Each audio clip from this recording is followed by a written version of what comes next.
भगवान विष्णु और उनके अवतारों को मिले तीन प्रमुख श्राप। दोस्तों, श्राप और वरदान की कथा में पहली कथा है भगवान विष्णु को ऋषि भृगु का श्राप। श्रापित जीवन हमेशा दुखदायी होता है और अगर हम लोग धार्मिक कथाओं की माने तो भगवान भी इसके दुष्परिणामों से बच नहीं पाए हैं। क्या आप जानते हैं कि भगवान विष्णु को ऋषि भृगु के श्राप के कारण ही भगवान श्री राम को माता सीता के बिछड़ने का वियोग सहना पड़ा था।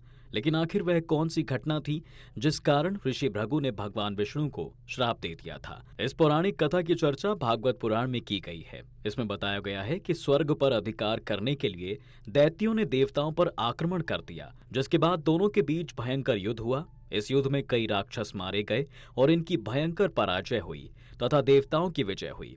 कई दैत्य अपनी जान बचाने के लिए इधर उधर भागने लगे। भागते हुए रास्ते में उन्हें ऋषि भृगु का आश्रम मिला और यहीं ये लोग शरण मांगे। इसके बाद ऋषि भृगु की पत्नी के द्वारा भी राक्षसों को छुपा लिया गया। इस कारण ये सभी जीवित बच गए।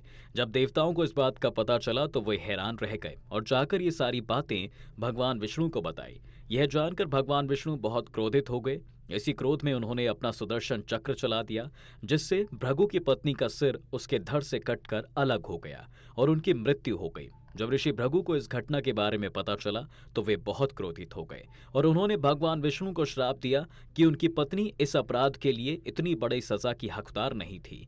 इसलिए जैसे उन्हें कुछ समय के लिए अपनी पत्नी का वियोग सहना पड़ रहा है, उसी प्रकार जब वे मृत्यु लोक में जन्म लेंगे तब उन्हें भी कुछ समय के लिए अपनी पत्नी का वियोग सहना पड़ेगा। ऋषि भृगु से मिले श्राप के कारण जब भगवान विष्णु के 7वें अवतार के रूप में भगवान श्री राम इस मृत्युलोक पर अवतरित हुए, तब उन्हें माता सीता का वियोग सहना पड़ा था।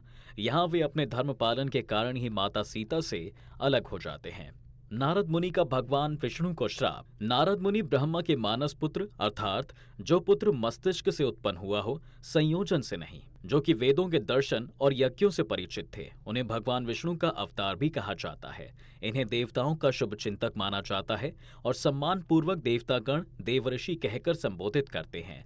श्री नारायण के वरदान से नारद मुनि को बैकुंठ सहित तीनों लोकों में बिना किसी रोक टोक के विचरण करने का वरदान प्राप्त था। लेकिन ऐसा क्या हुआ कि अपने सबसे प्रिय विष्णु जी को ही उन्होंने श्राप दे दिया। पौराणिक कथाओं में वर्णन मिलता है कि एक बार देवर्षि नारद को इस बात का घमंड हो गया था कि कामदेव भी उनकी तपस्या और ब्रह्मचार्य को भंग नहीं कर सकते। इस बात को बड़े ही गर्व के साथ देवर्षि नारद ने भगवान शंकर को बताया। उनके मुख से ऐसी बात सुनकर महादेव ने निवेदन करते हुए उनसे कहा कि इतने गर्व से इस बात को भगवान विष्णु से मत कहिएगा। लेकिन महादेव के मना करने पर भी देवर्षि नारद इस बात को पचा नहीं पाए और भगवान विष्णु को बता दी। तब भगवान समझ गए कि देवर्षि नारद में अहंकार आ गया है। विष्णु ने उनके अहंकार को खत्म करने के लिए एक योजना बनाई। कुछ देर बाद भगवान विष्णु को प्रणाम कर नारद मुनि वहां से चले गए। जाते हुए नारद मुनि को रास्ते में एक सुंदर भवन दिखाई दिया। उस सुंदर भवन में वहां के राजकुमारी का स्वयंवर का आयोजन हो रहा था। इसे देख नारद उस स्थान पर पहुंच जाते हैं और वहां की राजकुमारी विश्व मोहिनी को देखकर उन पर मोहित हो जाते हैं। यह सब लीला भगवान विष्णु की माया के कारण ही हो रहा था। जी हाँ, राजकुमारी के सुंदर रूप ने नारद मुनि के ब्रह्मचार्य की तपस्या भंग कर दी थी, जिसके चलते उन्होंने इस स्वयंवर में शामिल होने का मन बना लिया। राजकुमारी को पाने की चाह में नारद मुनि वापस अपने स्वामी भगवान विष्णु की शरण में पहुंच गए और उनसे उनका रूप पाने की इच्छा जताई। भगवान विष्णु ने भी नारद की इच्छा के अनुसार उन्हें अपना एक रूप प्रदान कर दिया। नारद मुनि नहीं जानते थे कि भगवान विष्णु का एक रूप वानर भी है। हरि के इस रूप को धारण कर नारद मुनि उस स्वयंवर में पहुंच जाते हैं। अब उन्हें अपने आप पर इतना घमंड हो गया कि एक बार अपना मुंह आईने में देखना उचित नहीं लगा। नारद मुनि को पूरा विश्वास हो गया कि उनके इस हरि रूप को देखकर राजकुमारी अवश्य ही उनके ही गले में वरमाला डालेगी। लेकिन ऐसा नहीं हुआ। राजकुमारी ने उन्हें छोड़कर भगवान विष्णु के गले में वरमाला डाल दी। नारद मुनि के वानर रूप को देखकर स्वयंवर की भरी सभा में हंसी उड़ाई गई। तो उन्होंने सरोवर में जाकर अपना चेहरा देखा और उसके बाद उन्हें अपने रूप का एहसास हुआ। अब उस बात पर बहुत पछतावा हुआ, लेकिन उन्हें भगवान विष्णु के इस कृत्य पर क्रोध आया। क्रोध में आकर नारद जी ने भगवान विष्णु को श्राप दे दिया और कहा कि जैसे मैं एक स्त्री के लिए धरती पर व्याकुल था, वैसे ही आप भी मनुष्य रूप में जन्म लेकर स्त्री के वियोग से व्याकुल होकर धरती पर भटकेंगे और उस समय आपकी वानर ही सहायता करेंगे। लेकिन जब भगवान की माया का प्रभाव दूर हुआ तो नारद जी को अपनी गलती का एहसास हुआ और उन्होंने तुरंत भगवान से क्षमा मांगी। मान्यता है कि ब्रह्म ऋषि नारद के दोनों श्राप फलीभूत हुए। भगवान विष्णु को राम के रूप में धरती पर अवतार लेना पड़ा और माता सीता से बिछड़ने का वियोग सहना पड़ा और वानरों की भी सहायता लेनी पड़ी। नारद मुनि के मुख से ऐसी बातें सुनकर भगवान विष्णु ने कहा, हे मुनि, आपका यह कथन बिल्कुल सत्य होगा, और नारद मुनि को माया से मुक्त कर दिया। तब नारद मुनि को अपने कटु वचनों और व्यवहार पर बड़ा खेद हुआ और उन्होंने भगवान श्री हरि से क्षमा मांगी। बाली की पत्नी का श्री राम को श्राप। दोस्तों, भगवान विष्णु के 7वें अवतार भगवान श्री राम के जीवन से जुड़े कई किस्से हैं।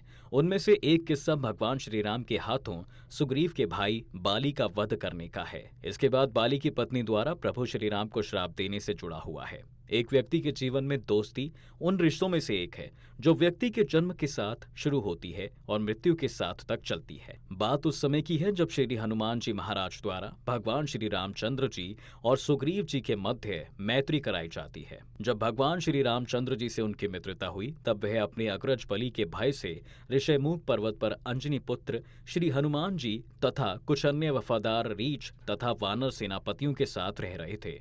लंका पर चढ़ाई के लिए सुग्रीव ने ही वानर तथा वृक्ष सेना का प्रबंध किया था।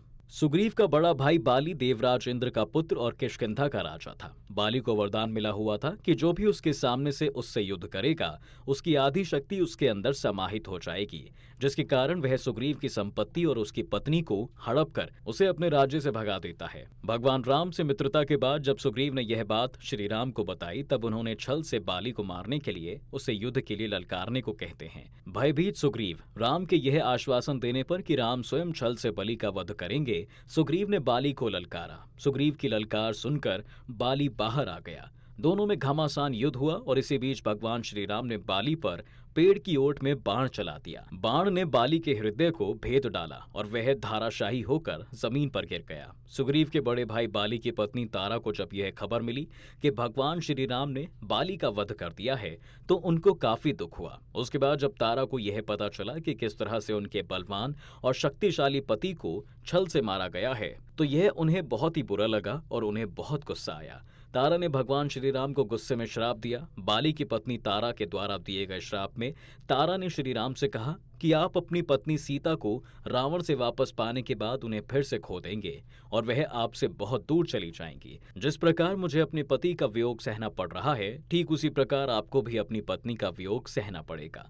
इसके अलावा तारा ने यह भी कहा कि अगले जन्म में उनकी मृत्यु उनके पति अर्थात बाली द्वारा ही होगी। लंका विजय के बाद जब प्रभु श्री राम अयोध्या वापस आते हैं दोस्तों, तब कुछ समय के बाद ही तारा के श्राप के कारण उन्हें माता सीता से बिछड़ना पड़ता है और माता सीता वन चली जाती हैं। वहां वह महर्षि वाल्मीकि के आश्रम में रहती हैं और इसी आश्रम में लव और कुश का जन्म भी होता है।